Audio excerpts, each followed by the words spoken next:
ప్రసాద్ రెడ్డి గారు తెలుగునాట అందరికీ తెలిసిన పాత్రికేయులు.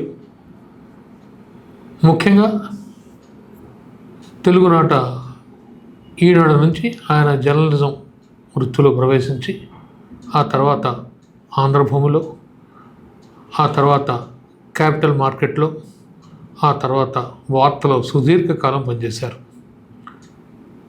దాదాపు 4.5 దశాబ్దాల ఈ జర్నలిజం రంగంలో కృషి చేసి ఆంధ్రప్రదేశ్ అదేవిధంగా దేశ రాజకీయాల్లో అనేక అంశాలకు ఆయన సాక్షిగా నిలిచారు.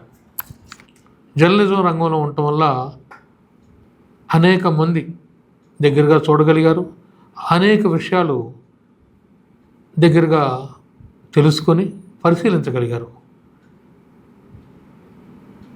జీవితం 75 సంవత్సరాలు దాటింది. ఈ 75 సంవత్సరాల జీవితంలో 45 సంవత్సరాల జీవితం జర్నలిజంలో గడిపారు. అందువల్ల ఏంటంటే ఒక జర్నలిస్టుగా 4.5 దశాబ్దాల జీవితాన్ని మనం అర్థం చేసుకోగలిగితే భావితరం కొన్ని ఆలోచనలకు, కొన్ని అంటే వెనకటి తరం గురించి నేర్చుకోవాల్సినవి వాటి గురించి ఒకసారి మననం చేసుకోవాలన్నా కూడా ఈ ప్రసాద్ రెడ్డి లాంటి వారి జీవితం నుంచి, జర్నలిస్ట్ జీవితం నుంచి తెలుసుకోవాల్సిన అవసరం ఉంది. అందువల్ల ప్రసాద్ రెడ్డి గారి జీవన గమనాన్ని, జీవన ప్రస్థానాన్ని, ఈ జర్నలిస్టుగా ఆయన అనుభవాలని, అదేవిధంగా ఆయన యొక్క పరిశీలన గుణాన్ని ఒకసారి పరిచయం చేద్దామనే ఉద్దేశంతో ఈనాడు స్వేచ్ఛా మీడియా వారికి ఈ ప్రసాద్ రెడ్డి గారితో పరిచయం చేస్తున్నాం. ప్రసాద్ రెడ్డి గారు మీ అందరికీ పరిచయం చేయాల్సిన అవసరం లేదు. అయితే ఇప్పటిదాకా ప్రసాద్ రెడ్డి గారు చెప్పిన మాటలు మీరన్నారు. ఇవాళ మనం అడిగే ప్రశ్నలకి ప్రసాద్ రెడ్డి గారు ఆయన జీవితం గురించి, ఆయన జర్నలిస్ట్ వృత్తి గురించి, లేదా ఆయన జీవితం లోతుపాతుల గురించి ఇప్పటిదాకా మీకు తెలియని విషయాలు పరిచయం చేద్దామనే ఉద్దేశంతో ఈరోజు ఈ కార్యక్రమాన్ని ప్రసారం చేస్తున్నాం.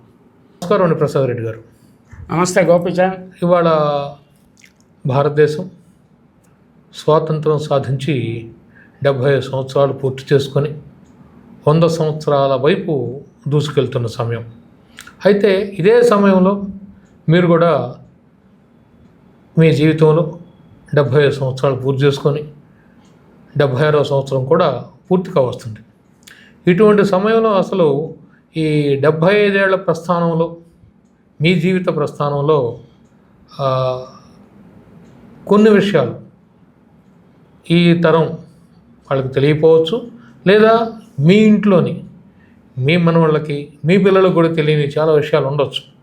ఆ ఉద్దేశంతో మిమ్మల్ని పరిచయం చేద్దామనే ఉద్దేశంతో ఈ ప్రయత్నం అండి. ప్రసాద్ రెడ్డి గారు, మీ 75 ఏళ్ల ప్రస్థానం అసలు ఎక్కడ ప్రారంభమైంది? నేను తాడేపల్లిగూడెం, పశ్చిమ గోదావరి జిల్లాలో తాడేపల్లిగూడెం మండలం బంగారుగూడెం అనే గ్రామంలో పుట్టానండి. మా గ్రామము అంటే నేను పుట్టిన టైంలో 1200-1000 జనాభా ఉంటే ఉండవచ్చు. ఇప్పుడు కూడా ఊరి జనాభా 2400 అట్లానే ఉందండి. చాలా కుగ్రామము, కానీ బ్యూటిఫుల్ ప్లేస్ అండి. అంటే మా చిన్నతనంలో అది మెట్ట ప్రాంతమే, నీటి వనరు లేదు. క్రమక్రమంగా బోర్వెల్ టెక్నాలజీ లేకపోతే విద్యుత్ రావటం వల్ల అండర్గ్రౌండ్ వాటర్ పుష్కలంగా ఉంది. దాన్ని ట్యాప్ చేసే రైతులు అద్భుతమైన పురోభివృద్ధి సాధించారు. అండ్ నేను ఎప్పుడు ఇండియా స్వాతంత్రం వచ్చిన తర్వాత కూడా ఏమీ అభివృద్ధి సాధించలేదు అని చెప్పే వాళ్ళతో, మిత్రులతోటి మా ఊరు ఎగ్జాంపుల్ చెప్తాను. మా ఊరు is a classic example for development. Not only economic development, agriculture development, social development, అలాగే ప్రభుత్వ విధానాల సక్సెస్కి మా ఊరిని ఒక ఎగ్జాంపుల్గా తీసుకోవచ్చండి. అంటే ఇప్పుడు మా గ్రామంలో షెడ్యూల్డ్ కులాలలో వారు కూడా డిఆర్డిఓలో సైంటిస్టులుగా అలాగే అభివృద్ధి చెందారు. నా చిన్నతనంలో మా పొలాల్లో పనిచేసిన జీతగాళ్ళ పిల్లలు, కూలి వాళ్ళ పిల్లలు కూడా ఇప్పుడు చాలా ఉద్యోగాలు చేస్తున్నారు, లెక్చరర్లుగా పనిచేస్తున్నారు, ప్రభుత్వ ఉద్యోగాలు చేస్తున్నారు. అంటే అవి ఇంకా జరగాల్సింది చాలా ఉంది, కానీ ఇదంతా చాలా డెవలప్మెంట్ అని నేను అనుకుంటాను. అంటే మీరు పుట్టిన ఊరు, మీ ఊరు పేరుకు తగ్గట్టు ఈ 75 ఏళ్ల స్వాతంత్ర ఫలాలను అనుభవిస్తూ అవును, ఒక ఖచ్చితంగా. సాధించిన ప్రగతికి నిదర్శనంగా చెప్తున్నా అంటున్నారు కదా. అవును. మీ బాల్యం మీ విద్యాభ్యాసం ఎట్లా గడిచింది? నేను చదువుకునేటప్పుడు మా ఊర్లో స్కూల్ లేదండి. స్కూల్ లేదంటే ఒకటే రూమ్ ఉండేది, పాక. ఆ పాకలోనే ఒకటే రూమ్, 5 క్లాసులు పిల్లలు అందరూ ఒక 30 మంది 40 మంది ఉండేవాళ్ళు. 2 టీచర్లు ఉండేవాళ్ళు. ఆ టీచర్లకు జీతం 100 రూపాయల జీతం అండి. 100 రూపాయలు, నెలకు 100 రూపాయల జీతం. అయినా కానీ ఇది ఎప్పుడు పరిస్థితి? నేను 1950లో పుట్టాను. 55 ఆ ప్రాంతంలో స్కూల్కి వెళ్ళాను. 60 వరకు స్కూల్లో, ప్రైమరీ స్కూల్లో చదువుకున్నానండి. 2 టీచర్స్ ఉండేవాళ్ళు. వాటి గురించి చెప్పాలి, చెప్పకపోతే నేను ఏదో అన్యాయం చేసినట్టే. నిజానికి ఒక ఆయన టీచర్ బ్రాహ్మణుడు, ఒక ఆయన షెడ్యూల్డ్ కులాలకు చెందిన వ్యక్తి అండి. ఇద్దరు కూడా అద్భుతమైన టీచర్లు అండి వాళ్ళు. ఒక ఆయనేమో మాకు లాంగ్వేజ్ అది చెప్తే, ఒక ఆయన లెక్కలు అవి చెప్పేవారు. ఇంగ్లీష్ చెప్పడానికి కూడా ఎవరో ఉండేవారు. తర్వాత అట్లా లేటర్ స్టేజ్, నేను 5వ తరగతికి వచ్చాక నాగేశ్వరరావు గారు అని ఒక మాస్టర్ వచ్చారు ఇంగ్లీష్ టీచ్ చేయడానికి. అప్పుడు ఆ టీచర్ దగ్గర నేర్చుకునే అవకాశం మాకు రాలేదు. తర్వాత ఆ 2 టీచర్లు చుట్టూనే ఈ 5 తరగతుల పిల్లలు కూర్చుని నేర్చుకునేవాడు. కానీ మాకు అద్భుతంగా లెక్కలు నేర్పించారు, అద్భుతంగా భాష మీద గ్రిప్ వచ్చిందండి. ఎక్కాలు 1 నుంచి 20 ఎక్కాల వరకు, పైనుంచి కిందకి, కింద నుంచి పైకి. 3వ తరగతి 4వ తరగతికి వచ్చేటప్పటికి అలాగే చెప్పారు. ఇప్పుడు చాలామంది రోట్ మెమరీ అని విమర్శిస్తారు. నేను I think wrote memory as a use, అంటే పిల్లలకి మేధోమథనం ఎక్సర్సైజ్ అండి, అది చాలా ఉపయోగం అని అనుకుంటాను. గోపిచంద్ మీకు తెలియదని కాదు, భారతదేశంలో వేదాలు, ఒక వేదం అర్థం చేసుకున్నవాళ్ళు ఏకవేదం ఉన్నాడు, ద్వివేదం 2 వేదాలు చదవగలిగినవాడు ద్వివేదం ఉన్నాడు, త్రివేదం ఉన్నాడు, చతుర్వేదం ఉన్నాడు. వాళ్ళు ఆరోహణ అవరోహణ క్రమంలో పైనుంచి కిందకి, కింద నుంచి పైకి చెప్పగలిగే శక్తి ఉండిందంటే బ్రెయిన్ గాట్ బ్యూటిఫుల్ కెపాసిటీ ఉంది. ఆ కెపాసిటీని మన విద్యా విధానమే, భారతీయ విద్యా విధానం ఆయన పూర్తిగా ఉపయోగించుకునేదని నేను అనుకుంటాను. అందుకని గురుకులాల్లో చదువుకున్న వాళ్ళ ధారణ శక్తి ఎంత అద్భుతంగా ఉంటుంది చూడండి. అంటే వాళ్ళు కాన్సెప్ట్ అర్థం చేసుకోకుండా చదువుతున్నారు అన్నది ఏంటంటే, ఆ రోజుల్లో వాళ్ళు చదువుకునేదానికి నిజానికి కాన్సెప్ట్ అనేది పెద్ద ఇష్యూ కాదు. ఇప్పుడు సైన్సు, టెక్నాలజీ వీటిలో కాన్సెప్ట్ ముఖ్యం అని నేను అనుకుంటున్నాను. అంటే మెదడు నిరంతరం చురుకుగా పనిచేయడానికి ఆ గురుకుల విద్యా విధానం ఉపయోగపడింది అంటారు. ఖచ్చితంగానండి. ఇప్పుడు మనకి చాగంటి కోటేశ్వరరావు గారు, లేకపోతే గరికపాటి వారు, నరసింహారావు గారు ఆ కోస్తా ప్రాంతం నుంచి, మా ప్రాంతం నుంచి వచ్చిన వాళ్ళే. అలాగే తిరుపతి వెంకట గారు మా ప్రాంతం నుంచి వచ్చిన వాళ్ళే. అంటే అక్కడ విద్యా విధానంలోనూ భాషా పాండిత్యంలోనూ ఏదో ఒక శక్తి ఉంది అని నేను అనుకుంటాను.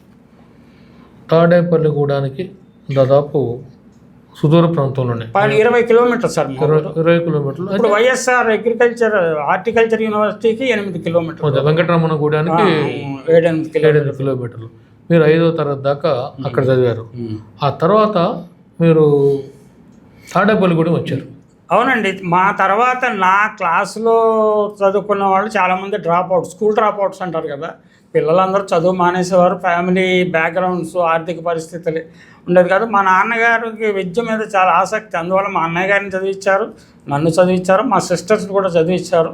వాళ్ళు కొంతవరకు చదువుకున్నారు. ఒక సిస్టర్ అయితే ఎంఏలో ఎకనామిక్స్ చేసి తర్వాత పిహెచ్డి కూడా చేసిందండి. ఒక సిస్టర్ మా చెల్లెలు నన్ను చదివించారు. మా అన్నయ్యని మాత్రము వ్యవసాయం కొంచెం పెద్ద కమతం కాబట్టి వ్యవసాయం చేయడానికి ఎవళ్ళొళ్ళు ఉండాలన్నతోటి మా అన్నయ్యని ఎస్ఎల్సీలో చదువు మానిపించేశారు. నిజానికి అతనికి చదువు మీద ఆసక్తి ఉంది, నాకు వ్యవసాయం మీద ఆసక్తి ఉంది. కానీ నాకు ఎక్కువ మార్కులు వచ్చినాయి కాబట్టి నాకు ప్రిఫరెన్స్ ఇచ్చి నన్ను హాస్టల్లో పెట్టారండి. తాడేపల్లిగూడెంలో హాస్టల్లో పెట్టి చదివించారు. అంటే మనకి మీరు అన్నట్టు 60-70 కాలంలో తెలుగు సినిమాల్లో మధ్యతరగతి వ్యవసాయ కుటుంబాల గురించి సినిమాలు వచ్చాయి. అంటే ఇంట్లో ఒకరు వ్యవసాయానికి ఆపి మిగతా వాళ్ళని చదివిస్తారు. అట్నే మెన్న మీ చదువుల కోసం త్యాగం చేశారు. మా అన్న ఇప్పుడు కూడా అంటాడు, నన్ను చదువుకోకుండా నువ్వే చదువుకున్నావు అని. మా నాన్నగారు కూడా అనేవాడు, నాకు వ్యవసాయం మీద ఆసక్తిని చూసి అన్నయ్యని చదివించి నేను వ్యవసాయంలో పెట్టుంటే ఇంకా బాగుండేది అనేవాడు జోక్గా. కానీ ఆయన ఆ రోజుల్లోనే నన్ను అక్కడ పెట్టడమే కాకుండా అక్కడి నుంచి ఇన్ఫర్మేషన్ గ్యాదర్ చేసుకుని Laila college the best college ఆ రోజుల్లో కంబైన్డ్ ఆంధ్రప్రదేశ్లో లైలా కాలేజీ బెస్ట్ కాలేజీ అండి. అక్కడ ఏ మార్గంలోనే ఆయన, అంటే నా మార్కులు కూడా బాగానే వచ్చినాయి మెట్రిక్లో, అందువల్ల సీటు కూడా వచ్చింది. అంటే సీటు రావడం అంటే పల్లెటూరు నుంచి విజయవాడ వరకు దాదాపు 150 కిలోమీటర్ల దూరం వెళ్ళి హాస్టల్లో పెట్టి చదివించడం అంటే ఆ రోజుల్లో పెద్ద సాహసమే. అంటే ఆ రోజుల్లో అక్కడ తెలుగు మీడియం ఉందండి. ఎక్కడ? లైలా కాలేజ్ లైలా కాలేజ్ వచ్చేటప్పుడు ఇంగ్లీష్ మీడియమేనండి. ఇంగ్లీష్ మీడియమే. అక్కడ కొంచెం నేను నా చదువు నట్టింది అంతే. అంటే నాకు పియూసీలో ఎక్స్ట్రాడినరీ మార్కులు ఏమి రాలేదు. మెట్రిక్లో మాత్రం నాకు ఎక్స్ట్రాడినరీ మార్కులు వచ్చినాయి, చాలా మంచి మార్కులు వచ్చినాయి. అంటే ఆ రోజుల్లో అప్పటికి మా స్కూల్లో నేనే టాపర్గా ఉండేవాడిని. ఇంగ్లీష్ మీడియం మారటం వల్ల కొంత డిస్టర్బెన్స్ వచ్చింది, కానీ ఇంగ్లీష్ మీద కూడా తర్వాత పియూసీలోను డిగ్రీలోను మంచి టీచర్స్ ఉండేవాళ్ళు. లైలా కాలేజీలో చాలా గొప్పగా చెప్పేవాళ్ళండి. అంటే లైలా కాలేజ్ అన్నారు కాబట్టి ఆ సమయంలో మీ సహాధ్యాయులు లేకపోతే మీ సీనియర్స్ జూనియర్స్ ఎవరైనా గుర్తున్నారా? ఎందుకు లేరండి, మన ముఖ్యమంత్రిగా చేసిన డాక్టర్ వైఎస్ రాజశేఖర రెడ్డి గారు ఆయన పియూసీ చేశారు అక్కడ. నాకంటే 1 year ముందు చేశారు. ఇటీవలే హైదరాబాద్లో ఆంధ్ర లైలా కాలేజీ మా బ్యాచ్ పియూసీ డిగ్రీ చేసిన పూర్వ విద్యార్థుల సమావేశం జరిగింది. అక్కడ కూడా చాలామంది వచ్చారు. అందులో సిబిఐలో ఎస్పీల కింద, పోలీస్ ఆఫీసర్ల కింద, ఐపీఎస్ల కింద చాలామంది మంచి ఉన్నత స్థానాల్లో ఉన్నారు. కానీ వాళ్ళు ఎవరో నాకు గుర్తులేరండి. నిజానికి నేను డిగ్రీలో నేను చదువుకున్న మిత్రులు ఎక్కువ మంది నాకేం గుర్తులేరు. మీరు అక్కడి నుంచి ప్రయాణం ఆంధ్ర యూనివర్సిటీ వైపు సాగించారు. ఆంధ్ర యూనివర్సిటీలో నాకు ఏంటంటే, నాకు మొదటి నుంచి మ్యాథమెటిక్స్ వీటి కంటే కూడా లాంగ్వేజ్, ఇంగ్లీష్ అన్నా లాంగ్వేజెస్, తెలుగు అన్న కూడా చాలా ఆసక్తి ఉండేది. మీకు ఎగ్జాంపుల్ ఒకటి చెప్తాను. మా నాన్నగారు ఇచ్చిన పాకెట్ మనీ ప్రతి డబ్బును నేను విశాలాంధ్ర ప్రజాశక్తి బుక్ హౌస్లో పుస్తకాలు కొనడానికే ఉపయోగించేవాడిని అండి. అంటే ఆంధ్రదేశంలో ఈ 2 పబ్లికేషన్స్ పబ్లిష్ చేసిన పుస్తకాలను ఆల్మోస్ట్ ప్రతి పుస్తకాన్ని చదివిన వాళ్ళలో నేను కూడా ఉంటాను. అంటే అంత ఆసక్తి, బుక్ రీడింగ్ అనేది ఆసక్తి. మా నాన్నగారు కూడా చిన్నప్పటి నుంచి బుక్ రీడింగ్, ఆయన 4వ-5వ తరగతి చదువుకున్నారు, కానీ ఆయన దగ్గర భారత రామాయణ ఇవన్నీ ఉండేవండి. వేమన ఉండేది. వావిళ్ళ వారి ప్రతులు తీసుకొచ్చి మా ఇంట్లో పెట్టేవారు. నేను కనిపించినదల్లా చదవటం అనేది నాకు అలవాటు. అది అప్పటి నుంచి అదే అలవాటు ఇప్పుడు కూడా కొనసాగుతానండి. 76వ సంవత్సరంలో కూడా నేను ఇప్పుడు కూడా పుస్తకాలు చదువుతాను. నాకే కాకుండా నా పిల్లలకు కూడా అలవాటు వచ్చింది, వాళ్ళకే కాకుండా వాళ్ళ పిల్లలకు కూడా వచ్చిందండి. ఇది చాలా మంచి విషయం అండి. ఎందుకంటే ఈ పుస్తకం చదవటం అనేది మీరు చదవటం ఒక ఎత్తు, తర్వాత తరానికి ఒక వంశపారంపర్య లక్షణంగా రావటం అనేది తప్పనిసరిగా ఈ రోజుల్లో అది చాలా గొప్ప విషయంగా చెప్పాలి. ఇంకోటి ప్రసాద్ రెడ్డి గారు, మీరు పియూసీ తర్వాత డిగ్రీ, అవును, డిగ్రీ ఏ సబ్జెక్ట్లో చేశారు? డిగ్రీ నేను యాక్చువల్గా బీఎస్సీ ఎంపీసీ చేశానండి. అన్ని సబ్జెక్టులు క్లియర్ చేయగలిగాను, కానీ మ్యాథమెటిక్స్లో మాత్రం నేను క్లియర్ చేయలేకపోయాను. క్లియర్ చేయలేనప్పుడు షిఫ్ట్ అయిపోయి బీఏకి షిఫ్ట్ అయ్యి ప్రైవేట్గా హిస్టరీ, ఎకనామిక్స్, పాలిటిక్స్ ఉంది కదా, అది చేసి మంచి మార్కులతోటి ఆంధ్ర యూనివర్సిటీకి వెళ్ళి అక్కడ తెలుగులో నాకు సీట్ వచ్చింది. తెలుగు చేశానండి. నేను తర్వాత జర్నలిజంలోకి వచ్చిన తరువాత ఈ రకమైన ఎడ్యుకేషన్ ప్రతి సబ్జెక్ట్ మీద నాకు ఒక మినిమం అవగాహన ఉండింది. మా పిల్లలు వాళ్ళు అడుగుతారు, నీకు ఇన్ని విషయాలు ఎలా తెలుస్తాయి డాడీ అని. అంటే ఇన్ని విషయాలు అంటే ఇవన్నీ నేను చదవటము, ప్లస్ రెండేంటంటే నేను ఎక్కువ న్యూస్ ఎడిటర్ హోదాలో పనిచేశానండి. పత్రికల్లో పబ్లిష్ అయ్యే ప్రతి అక్షరము నా సంతకం తీసుకుని ప్రెస్లోకి వెళ్ళేది. కాబట్టి ప్రతిదీ చదవటం అనేది బాగా అలవాటు అప్పటి నుంచి. ఇప్పుడు కూడా నేను దాదాపు రోజు 2-3 గంటలు ఏదో చదువుకుంటూ కాలక్షేపం చేస్తాను. మీరు అన్నారు ఎంఏ పూర్తి చేసిన తర్వాత జర్నలిజంలోకి ప్రవేశించారా? ఎందుకంటే మీరు మాట్లాడుతున్నప్పుడు ఒక గ్రామీణ ప్రాంతం నుంచి రైతు కుటుంబ నేపథ్యంలో వచ్చారు. మధ్యలో మీకు వ్యవసాయం మీద ఆసక్తి ఉంది, అభిలాష ఉంది. అది ఎక్కడన్నా దాంట్లో ఆచరణలో దిగకుండా జర్నలిజంలోకి ఎట్లా వచ్చారు? అంటే జర్నలిజానికి రావడానికి కూడా అంటే డెస్టినీ ఏమంటాం కదా. నేను ఎంఏ చదువుతున్నప్పుడు తోమాటి దోణప్ప గారు మా head of the department, Narasimham గారు అని మంచి మహామేధావులు అండి అందరూ కూడా, ప్రొఫెసర్స్, చిలుకూరి సుబ్రహ్మణ్య శాస్త్రి గారు అని ఆయన, వీళ్ళందరూ నేనంటే చాలా ఇష్టపడేవారు. నేను మెరిట్ స్టూడెంట్ని కాబట్టి. తోమాటి దోణప్ప గారు అంటే తెలుగు యూనివర్సిటీ వైస్ ఛాన్సలర్గా చేశారు. ఆయన లింగ్విస్ట్ అండి, బేసిక్గా అనంతపురం. ఆయన చాలా గ్రాస్ రూట్ నుంచి వచ్చిన మనిషి. ఆయన తెలుగు భాషకు చాలా సేవ చేశారండి. అంటే చాదస్తం లేని భాషా సేవ అంటే ఆయన చెప్పుకోవాలి. ఏమైందంటే అప్పుడు ఆ రోజుల్లోనే ఫ్యాబ్లో నెరూడా అనే చిలీ రైటర్కి నోబెల్ ప్రైజ్ వచ్చిందండి. నోబెల్ ప్రైజ్ వస్తే నేను మా ప్రొఫెసర్ గారి దగ్గరికి వెళ్ళి, సార్ ఈ బుక్ మీ దగ్గర ఉందా, ఆ రైటర్ బుక్కు చదువుతాను అంటే, ఆయన నన్ను పైకి కిందకి చూసి, ఇది నా దగ్గర లేదు కానీ ఈనాడు ఎడిటర్ ఏబీకే ప్రసాద్ దగ్గర ఉండొచ్చు అన్నాడు. ఉండొచ్చు అంటే అది సీతమ్మధారలో ఉండేది, నేను ఆంధ్ర యూనివర్సిటీ హాస్టల్లో ఉండేవాడిని. నాకు తెలియదు సార్ అంటే నేను పంపిస్తానని ఒక ఆయన ప్రయాగ నరసింహశాస్త్రి గారు ఆయన దగ్గర ఉండేవారు. అంటే రేడియో ప్రయాగ కాదు, ఇంకో ఆయన ఉండేవారు. ఆయన ఇచ్చి నన్ను పంపించారండి. ఇద్దరు నడుచుకుంటూ వెళ్ళాము. ఆయన ఏబీకే ప్రసాద్ని అడిగాను, ఈ బుక్ ఉందా సార్ మీ దగ్గర అంటే, ఈ బుక్ నా దగ్గర లేదు కానీ నా దగ్గర ఉద్యోగం చేస్తామని అడిగాడండి ఆయన డైరెక్ట్గా. అంటే ఈ పుస్తకాలు చదవటం ఆసక్తి, లాంగ్వేజ్ అంతా కొంచెం అర్థం చేసుకున్నాడు. నాకు 24 ఇయర్స్ ఆల్మోస్ట్ చిన్న వయసు. అందులోనే ఆయన అంటే నేను అన్నాను, నేను పనికొస్తే చేస్తానని. నువ్వు పనికొస్తావో రాదో చూస్తామని 3 ఐటెంలు ఇచ్చాడు నాకు. ఇప్పుడు కూడా బాగా గుర్తు. పీటీఐ నుంచి వచ్చిన టిక్కర్ నుంచి వచ్చిన 3 ఐటెంలు ఇచ్చాడు. ఒకటి యాక్సిడెంట్ వార్త, ఒకటి ఇందిరాగాంధీ ఉపన్యాసం, ఇంకా ఏదో ఒక వార్త ఇచ్చారు. 3 వార్తలు నేను ఎంత తొందరగా రాసేసానంటే ఆయన రెగ్యులర్ సబ్ ఎడిటర్స్ కూడా అంత ఫాస్ట్గా రాయలేనిది ఆయన అబ్జర్వ్ చేశారు. అబ్జర్వ్ చేసి ఆయనకి ఇచ్చాను. రాసేసావా అన్నాడు. రాసేసాను సార్. పైకి కిందకి చూస్తుంటే నేను అడిగాను, సార్ నేను పనికొస్తానంటే, నువ్వు పనికొస్తావో లేదో నేను తర్వాత చెప్తాను అన్నాడు. మరుసటి రోజు పొద్దున్నే ఆశ్చర్యకరమైన విషయం ఏంటంటే, నేను రాసిన ఐటమే ఇందిరాగాంధీ ఉపన్యాసము ఈనాడు బ్యానర్ ఐటమ్ కింద వచ్చింది. ఫస్ట్ ఐటమ్ నేను రాసింది ఈనాడు బ్యానర్ ఐటమ్ కింద వచ్చింది. తర్వాత ఆయన మా ప్రొఫెసర్ గారికి ఫోన్ చేసి ఆ కుర్రాన్ని పంపించండి అంటే నేను వెళ్ళలేదండి. ఆయన 2-3 సార్లు నన్ను పిలిచి ఏబీకే అడుగుతున్నాడు. వెళ్ళాను. వెళ్ళి ఉద్యోగం చేస్తావా అని అడిగాడు. పార్ట్ టైం ఉద్యోగం. నేను చదువుకున్నాను కదంటే పార్ట్ టైం చేయన్నాడు. పార్ట్ టైం చేయాలంటే మా నాన్నగారిని అడుగుతాను అంటే, మా నాన్నగారు ఒక లెటర్ రాశానండి. ఆ రోజుల్లో ఫోన్లో ఏం కూడా ల్యాండ్లైన్ కూడా లేదు మా ఊళ్ళో. ఆయన రాస్తే ఆయన ఎంత తెలుగుగా రాశారని నాకు ఇప్పుడు కూడా ఆశ్చర్యం. నీ భవిష్యత్తును నిర్ణయించుకోవాల్సినది నువ్వే అని రాశాడు. నాకు చదువు ఏమి డిస్టర్బ్ కావట్లేదు, ఆ చదువులో పెద్ద నాకు బర్డెన్ కూడా అనిపించట్లేదు అని, సర్లే వర్క్ చేస్తాను పార్ట్ టైం అంటే. అప్పుడు మాకు ఆంధ్ర యూనివర్సిటీలో 8 to 1 ఉండేదండి. కాలేజీ 8 to 1 ఉండేది. 1 hour ఏమో లంచ్ బ్రేక్ ఉండేది. తర్వాత ఈవినింగ్ ఉండేది కదా క్లాసు. సర్లే అంటే 2 నుంచి 6 వరకు చేస్తానండి అన్నాను. మొదలెట్టానండి. చేశాను 1 month. వాళ్ళు చాలా హ్యాపీగా. అప్పుడు నా సహచరులు ఎవరైనా నా తర్వాత కేఎన్వై పతంజలి వీళ్ళందరూ వచ్చారు. సలీం అని మిత్రులు, చాలా బాగా మంచి టీం అండి అది. కేశవరావు గారు ఒక ఆయన ఉండేవారు, వాసుదేవరావు అని వీళ్ళందరూ ఉండేవాళ్ళు. వాళ్ళతో బాగా నేను వాసుదేవరావు గారు అని మా న్యూస్ ఎడిటర్ ఆయన చాలా నైస్ జెంటిల్మెన్. మాకు అన్నీ నేర్పించారు. మేము బాగానే పికప్ అయ్యండి ఆ టీము. అప్పటికి ఈనాడు సర్క్యులేషన్ 4,000 అట్లా ఉండేనండి, అంతే. వైజాగ్లో మాత్రమే పరిమితమైంది.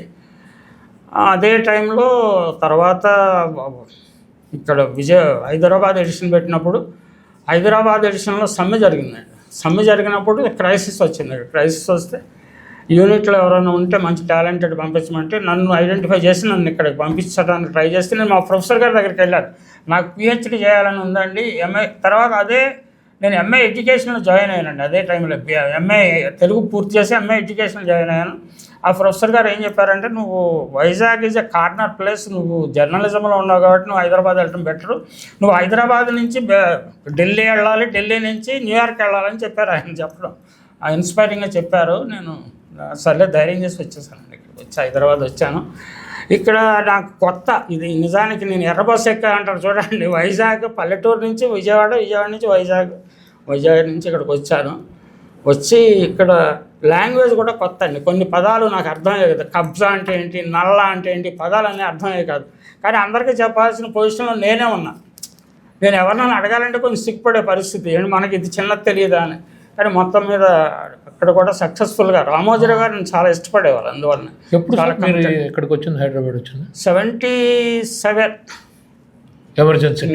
ఎమర్జెన్సీ చివరి రోజులు వచ్చాను. ఎమర్జెన్సీ చివరి రోజుల్లో వచ్చాను. చాలా సక్సెస్ఫుల్గా 9.5 years చేశానండి ఈనాడులో నేను. అంటే మీరు 25 సంవత్సరాల వయసులోనే జర్నలిజం వచ్చారు. I'm the youngest news editor నేను తెలుగు జర్నలిజం అండి. 29 years అప్పుడు న్యూస్ ఎడిటర్ అయ్యాను నేను. చాలా కీలకమైన పదవులు చేశాను. అంటే ఒకసారి డెసిగ్నేషన్ ఉంటుంది, ఒకసారి ఉండకపోవచ్చు. కానీ బట్ ప్రతి కూడా బాధ్యతాయుతంగా చేసేవాడిని. ఏ సంస్థలో పనిచేస్తే ఆ సంస్థకి 100% కమిట్మెంట్స్ వర్క్ చేశాను.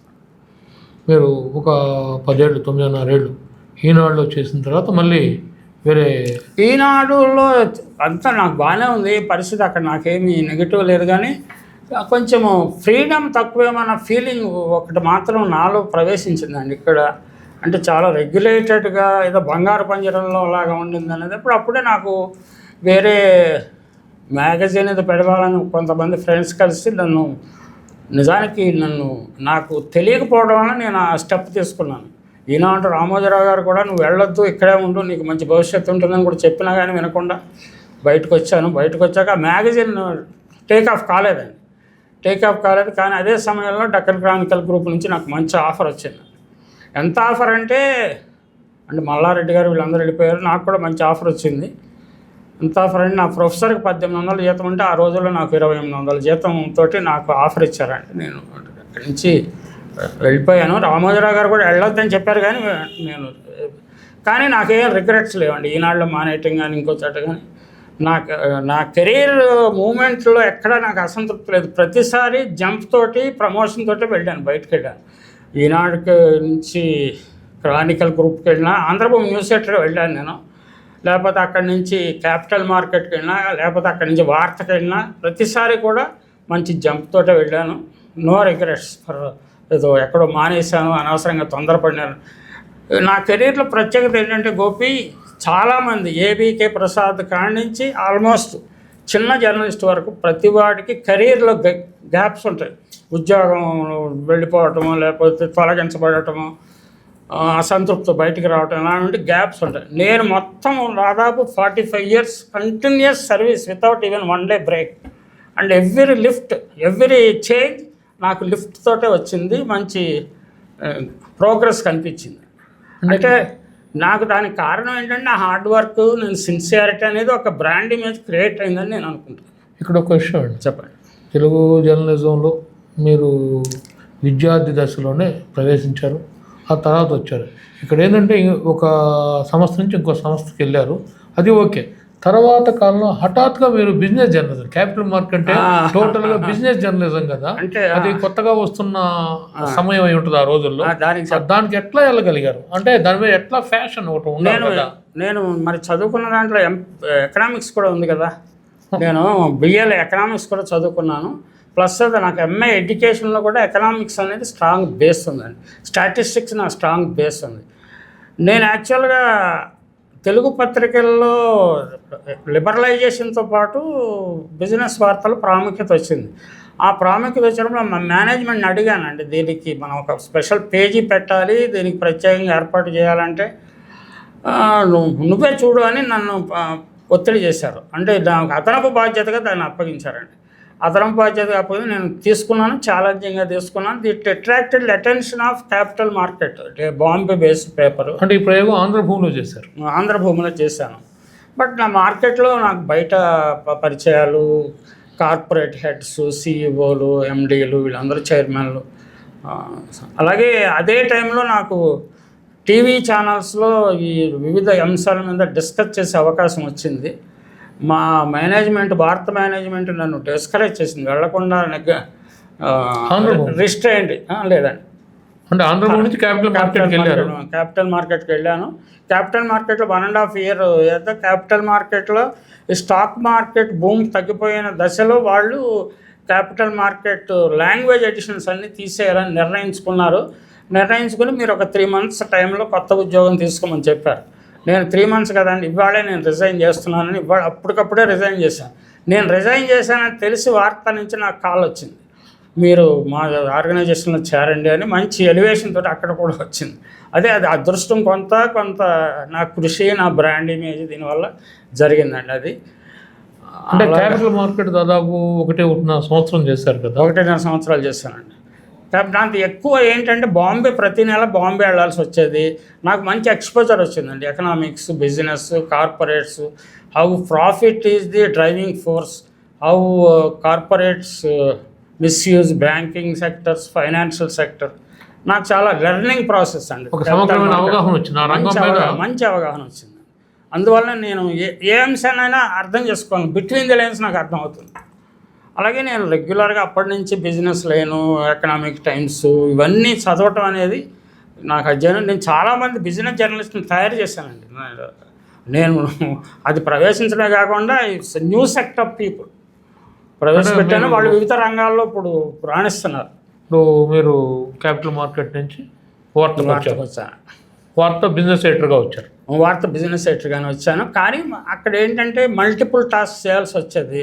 ఒకసారి ఎడిటోరియల్స్ రాయాల్సి వచ్చేది, ఒకసారి ఆంధ్రభూమి అప్పుడైతే ఎడిటోరియల్స్ రాయటం చాలా తరచుగా జరిగేది.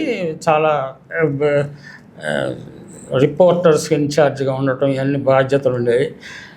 వార్త వచ్చేటప్పటికి వార్తలో మంచి మంచి జర్నలిస్ట్ ఉండేవాళ్ళు. నాది మై లిమిటెడ్ రోల్.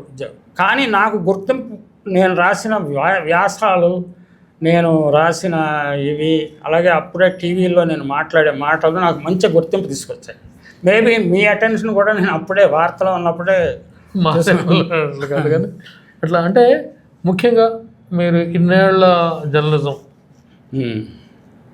మీకు అనేక పార్శ్వాలు ఉంటాయి. కొన్ని మీకు నచ్చనే ఉండొచ్చు, కొన్ని నచ్చినవి ఉంటాయి, లేకపోతే కొన్ని వద్దనుకున్నా చేయాల్సి వచ్చి ఉంటాయి, కొన్ని చేయదలుచుకున్నా చేయలేకపోయి ఉంటారు. అంటే పాజిటివ్స్ నెగిటివ్స్ మీ దృష్టిలో మీకు అలాంటి ఒకటి రెండు సంఘటనలు ఏమైనా ఉన్నాయా? గోపి, నేను ఒక విషయం చెప్పనా. రామోజీరావు గారు చాలా స్ట్రాంగ్ పర్సనాలిటీ. అలాగే మా గిరీష్ స్వామి గారు కూడా స్ట్రాంగ్ పర్సనాలిటీ. అలాగే మా వెంకటరామరెడ్డి స్ట్రాంగ్ పర్సనాలిటీ. మీటింగుల్లో కానీ బయట కానీ నేను చెప్పదలుచుకున్నదే నిర్మోహమాటంగా వాళ్ళ మీటింగ్లో చెప్పేది. చాలా సమయాల్లో మా ఎడిటర్లు వాళ్ళు లౌక్యంగా మౌనంగా ఉండేవాళ్ళు. నేను మాత్రము నిష్కర్షగా చెప్పి ఇది నా అభిప్రాయం, కానీ మీరు ఏ నిర్ణయం తీసుకుంటే ఆ నిర్ణయాన్ని ఇంప్లిమెంట్ చేస్తాను అని చెప్పేవాడు. అది నాకు ఏంటంటే చాలాసార్లు నా అభిప్రాయమే కరెక్టు అని కొన్ని రోజుల తర్వాత, కొన్ని వారాల తర్వాత, కొన్ని నెలల తర్వాత వాళ్ళకి అర్థమయ్యాక ఆ ప్రసాద్ రెడ్డి ఒక బ్రాండ్ ఇమేజ్ వచ్చింది, అతను చెప్తే చేయండి బాగానే ఉంటుంది అనేవాడు.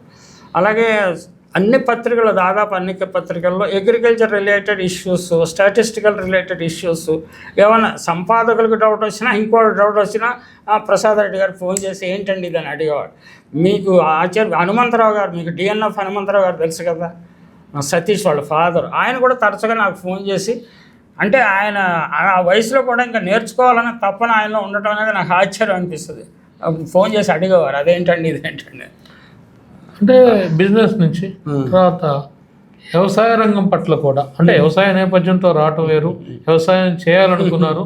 అయినా ఇంట్లో మీకు 4 మార్కులు ఎక్కువ రావడం వల్ల మీ అన్నని ఆపి మిమ్మల్ని మీ నాన్నగారు చదివించారు.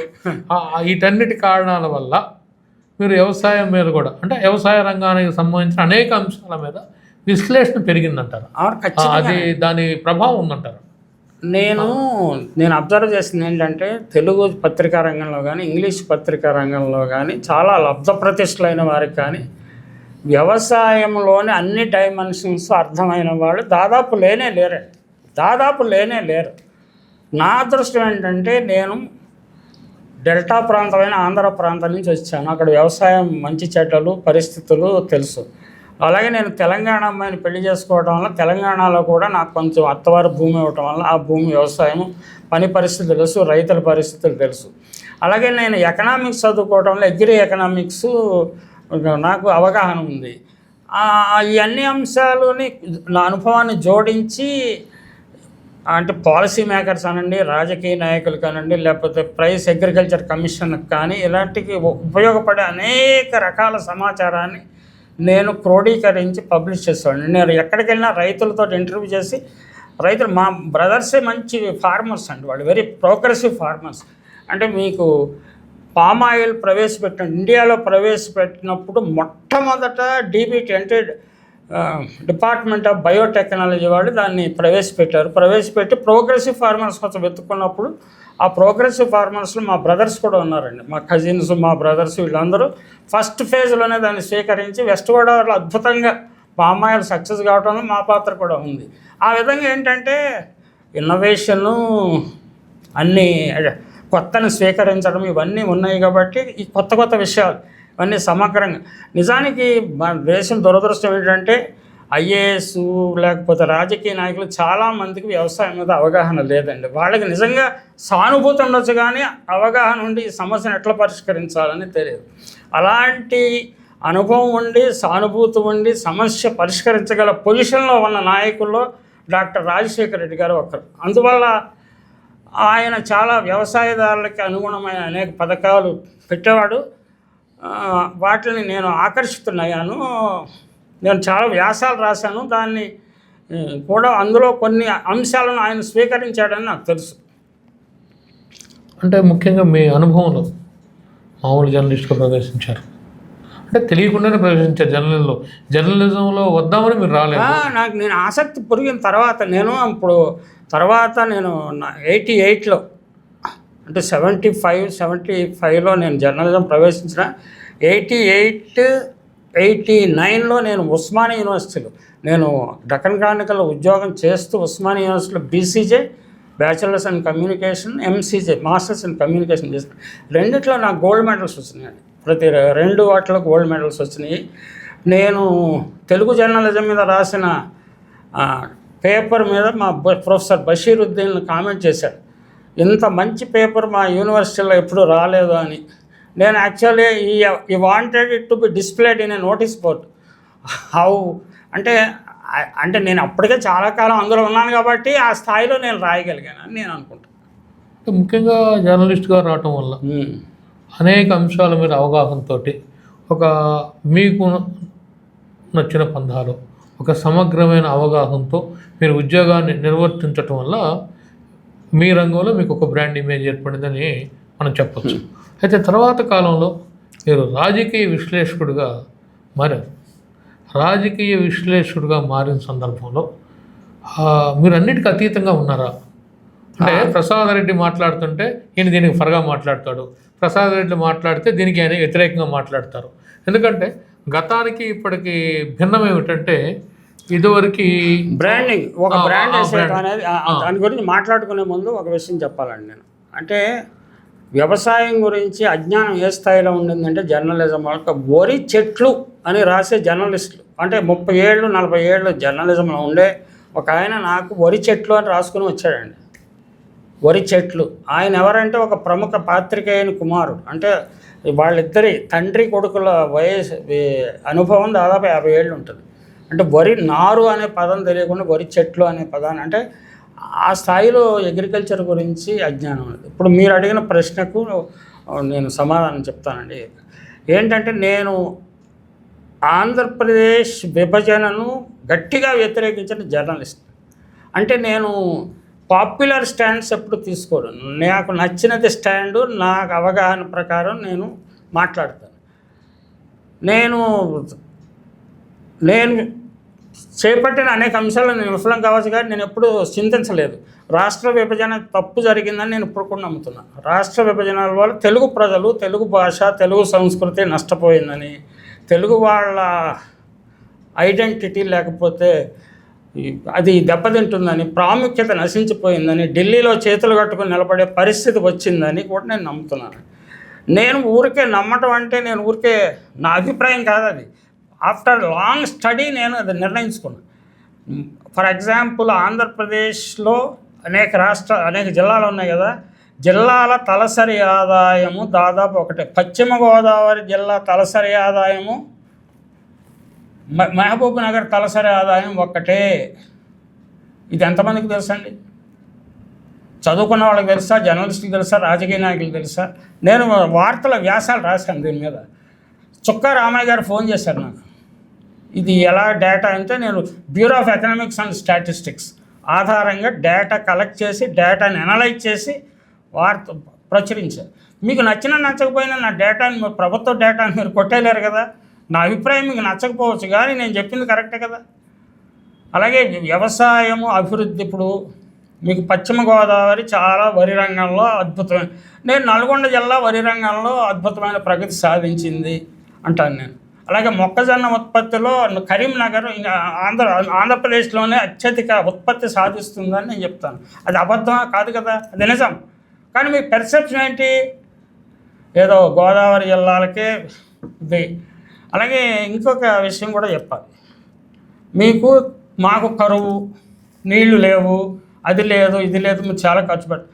మాకు ప్రతి 3 ఏళ్లలోనూ 2 ఏళ్లలో తుఫానులు వస్తున్నాయి. తుఫానులు వచ్చి వ్యవసాయ రంగం దారుణంగా నష్టపోతున్నది.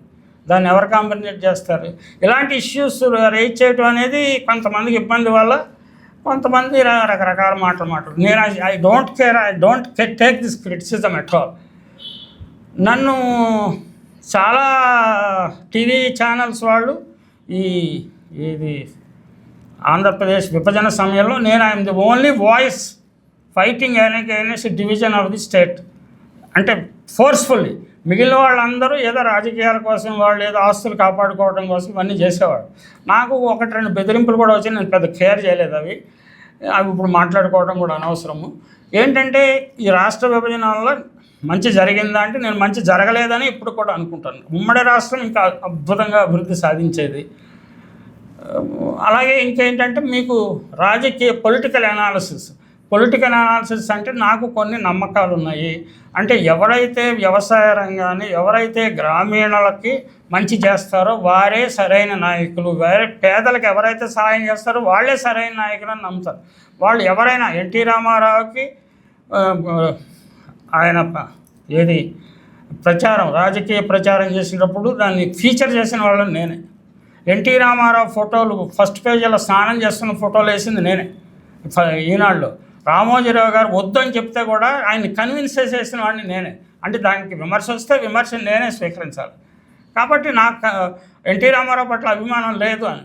ఎన్టీ రామారావుని అభిమానించారు కాబట్టి ఆయన అల్లుడిని అభిమానించాలి, ఆయన మనవుడిని అభిమానించాలంటే నేను అభిమానిస్తాను. ఎన్టీ రామారావు లాగా ప్రజల కోసం తపన చెందితే తప్పకుండా అభిమానిస్తాను, ఎవరైనా అభిమానిస్తాను. అలాగే రాజశేఖర రెడ్డి గారు నాకు కాలేజీలో సీనియరు, నాకు 84 నుంచి పరిచయం, 83-84 నుంచి పరిచయం. ఆయనకి నాకు ఉండే అనుబంధం అంటే నాకు అంతగా ఏం అనుబంధం లేదు. ఆయనకి వ్యవసాయం అంటే ఇష్టం, నాకు వ్యవసాయం అంటే ఇష్టం. ఆయన పేద ప్రజల పట్ల గాఢమైన మమకారం ఉన్నవాడు, నేను గ్రామీణుల పట్ల, పేద ప్రజల పట్ల గాఢమైన మమకారం ఉన్నవాడు. కాబట్టి నేను చెప్పే వాటిలో ఆయనకు అనుకూలంగా ఉంటుంది. నేను చెప్పిన దాన్ని ఖండించండి. నేను చెప్పింది ఫలానా ఆయనకు అనుకూలంగా ఉంది కాబట్టి నేను ఆ బ్రాండ్ వేయటం అనేదానికి నేను వ్యతిరేకిస్తాను. నేను చెప్పిన ఆర్గ్యుమెంట్లో ఎక్కడైనా లోపం ఉంటే, స్టాటిస్టిక్స్లో ఎక్కడైనా లోపం ఉంటే ఎత్తి చూపు. ఇంతేగాని నువ్వు ఫలానా కాబట్టి నువ్వు ఫలానా వాడిని సపోర్ట్ చేస్తావు అనేది కరెక్ట్ కాదు. ఇన్నేళ్ల క్రమంలో మీ అనుభవంలో జర్నలిజం, రాజకీయాలు, మీ అనుభవం ఏంటంటే ఇప్పుడు ఎట్లా ఉంది తీరుతెన్నులు? అంటే ఈ రెండు చాలా ప్రధానమైన అంశాలు యాక్చువల్గా ఇవాళ, జర్నలిజం, రాజకీయాలు.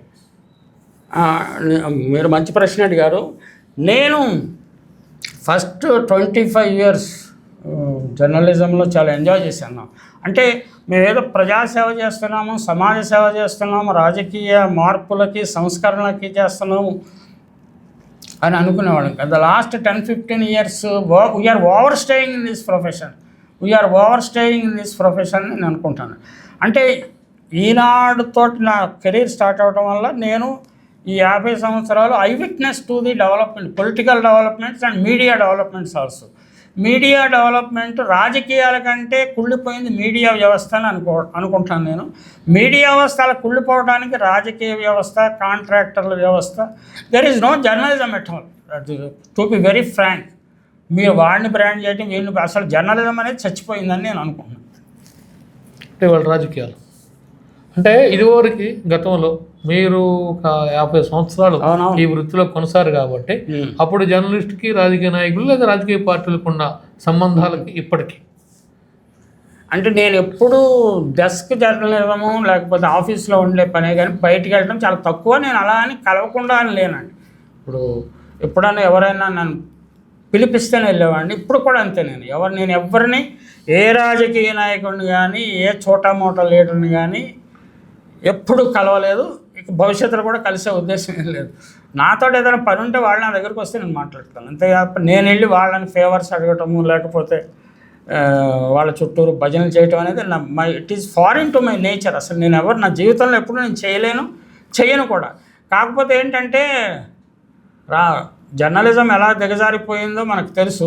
ఆ దిగజారిపోయిన వాడు నా మీద కూడా కొంచెం బురద చల్లటానికి ప్రయత్నం చేస్తే నాకు తెలియదు. ఎందుకంటే నేను బయటకు వెళ్ళను కాబట్టి, నాకు ఎవరో ఫోన్లు చేయరు కాబట్టి నేను పెద్ద పట్టించుకోను ఆ విషయాలు.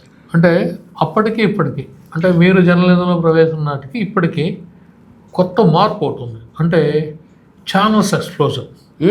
ఈ ఛానల్స్ మీరున్నప్పుడు అంత ఎక్కువ లేవు. అంటే తొలి దశలో ఇవాళ విపరీతంగా ఛానల్స్ ఉన్నాయి. తర్వాత యూట్యూబ్ ఛానల్స్ కూడా ఎక్కువగా ఉన్నాయి. ఈ సమయంలో మీరు ఎట్లా చూస్తారు జర్నలిజాన్ని? అంటే నేను కూడా పత్రికా రంగంలో చిన్న పత్రికల నుంచి 4,000 నుంచి ఈనాడు నేను మానేసేటప్పటికి 4 లక్షల చిల్లర సర్క్యులేషన్కి వచ్చిందండి. ఇప్పుడు పత్రికా రంగంలో నా జీవిత లక్ష్యం 10 లక్షల కాపీలు అమ్మాలి అని రామోజీరావు గారు ఎప్పుడు చెప్తుండేవాడు మాతోటి. దానికి మీరందరూ సహకరించాలనేవాడు. కానీ ఆయన జీవించగానే 18 లక్షలు 17 లక్షలు ఆయన వచ్చింది. ఆయన తర్వాత సాక్షి కూడా 13 లక్షలు 14 లక్షలు వచ్చింది. 2 దగ్గరగా వచ్చినాయి. వార్త కూడా ఈనాడు 8 లక్షల మీదప్పుడు వార్త కూడా 7-6 లక్షల మీద. మేము పనిచేసే టైంలో గోల్డెన్ పీరియడ్ అండి నిజానికి. అది నా ఒక్కడ కృషి అని నేను చెప్పట్లేదు, అది కలెక్టివ్ కృషి. రామచంద్రమూర్తి గారు ఉండేవారు, ఏబీకే ప్రసాద్ ఉండేవాడు. 13 జిల్లాల్లో నెంబర్ 1 పేపర్ అండి, వార్త నెంబర్ 1 పేపర్, ఈనాడు కాదు. అలాంటి ఇదేంటంటే మేనేజ్మెంట్లో వైఫల్యం అనండి, లేకపోతే రామోజీరావు గారు చాకచక్యంగా తన ప్రత్యర్థులను చిత్తు చేయడం అనండి, ఏ రకంగా అయితే రామోజీరావు గారి పత్రికకి దగ్గరగా కూడా ఎవరు వెళ్ళలేకపోయారు. అయితే ఏంటంటే ఈ మార్పును ఎవరు ఆపలేరండి. మార్పు, అద్భుతమైన మార్పు వస్తుంది. నేననేది మనకి ఎప్పుడు వచ్చినా యూట్యూబ్లను వాటిని విమర్శించేవాళ్ళు, కానీ main stream media is a worst villain. మన ఆంధ్రప్రదేశ్ పాలిటిక్స్ కానీ దేశ రాజకీయాలు కానీ ఇప్పుడు ఆల్ ఇండియాలో చూసినా ఆంధ్రప్రదేశ్లో చూసినా పెద్ద తేడా లేదు. ఆ పత్రికలు అవి అధికారులు ఎవరుంటే వాళ్ళకి దాసోహం అనే పరిస్థితి వచ్చేసింది. పత్రికలే కదండి, రాజ్యాంగ వ్యవస్థలు కూడా చాలా వరకు అలాంటి పరిస్థితి వచ్చేసింది. అది చాలా దురదృష్టం. అలాంటి దాన్ని ఇంకా క్లోజ్గా అబ్జర్వ్ చేయాల్సిన పరిస్థితి, వాటిని అర్థం చేసుకునే పరిస్థితి, బిట్వీన్ ది లైన్స్ చదివే పరిస్థితి నాకు ఉంది. కాబట్టి నేను అప్పుడప్పుడు చాలా చింతాక్రాంతులను అవుతున్నాను. ఇండియా పరిస్థితి ఏమవుతుంది. కానీ నేనైతే పెసిమిస్టిక్గా లేనండి, ఆప్టిమిస్టిక్. నేను ఐఎమ్ ఇన్క్యూరబుల్ ఆప్టిమిస్ట్. ఏ విషయంలో అయినా మంచే జరుగుతుంది, తప్పకుండా మంచి జరుగుతుంది. సినిమా రంగం తెలుగు సినిమా రంగం వరస్ట్ స్థితిలో వెళ్ళిపోయి కూడా మంచి అద్భుతమైన చిన్న సినిమాలు వస్తాయి, ఇంకా ఎక్కువ వస్తాయి. అలాగే యూట్యూబ్ నుంచి కూడా అద్భుతమైన ఛానల్స్ పుట్టుకొస్తాయి అని నేను నమ్ముతానండి. మెయిన్ స్ట్రీమ్ మీడియా మీద నాకు పెద్ద ఆశ లేదండి. అది ఇంకా బాగుపడుతుందని నేను అనుకో. ఇంకా పతనం అవుతుంది. ఎందుకంటే వాళ్ళు it is a nexus of the elite. అంటే రాజకీయ నాయకులు, కాంట్రాక్టర్లు, ఎక్సైజ్ కాంట్రాక్టర్లు, పాలిటీషియన్, వీళ్ళందరూ కలిసి ఒక నెక్సెస్ కింద ఏర్పడి, శిష్టజనుల కూటమి కింద ఏర్పడి వ్యవస్థలను వాళ్ళకి ఇష్టం వచ్చినట్టు మలుచుకోవాలని చూస్తున్నారు. నిజాన్ని అబద్ధంగా ప్రచారం చేస్తున్నారు, అబద్ధాన్ని నిజంగా ప్రచారం చేస్తున్నారు.